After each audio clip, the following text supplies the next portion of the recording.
بسم اللہ الرحمن الرحیم۔ اسماء الحسنی کی سیریز میں آج القیوم کے بارے میں بیان کیا جائے گا۔ القیوم کے معنی اور اس کے خواص شیئر کیے جائیں گے۔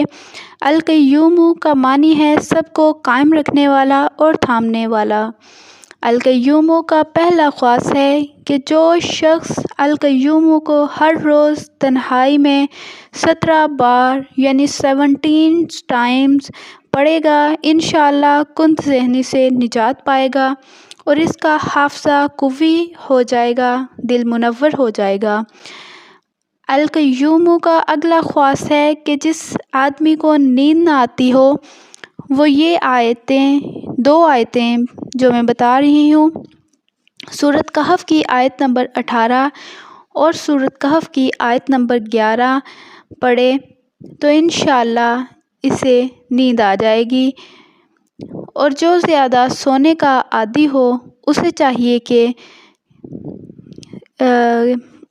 زیادہ سونے والے کے سر پر الف لام میم اللہ لا الہ الا هو الحی القیوم پڑھ کر دم کیا جائے تو انشاءاللہ اس کی نیند بھاگ جائے گی۔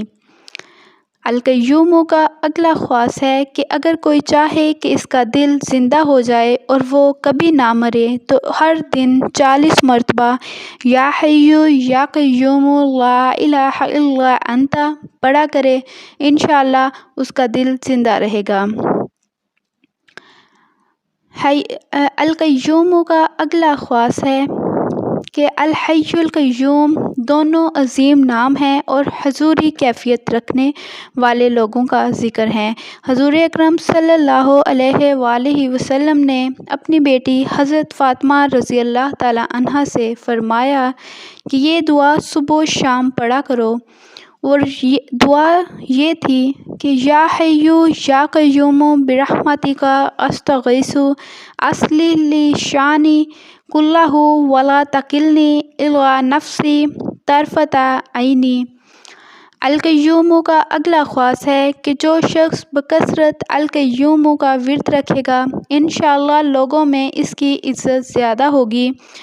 القیوم کا اگلا خواص ہے کہ جو شخص تنہائی میں بیٹھ کر القیوم کا ورد کرے گا انشاءاللہ خوشحال ہوگا۔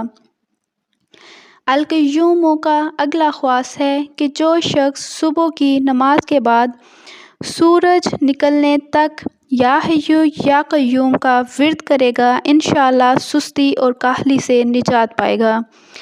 القیوم کا اگلا خواص ہے کہ سحر کے وقت جو کوئی بلند آواز سے القیوم کو پڑھے گا اس کا تصرف دلوں میں ظاہر ہوگا، یعنی لوگ اسے دوست رکھیں گے۔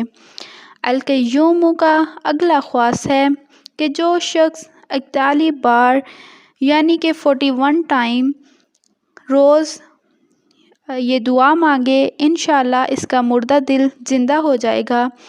یا حی یا قیوم لا الہ الا انت انی اسألک ان تحیی قلبی بنور معرفتک ابدا۔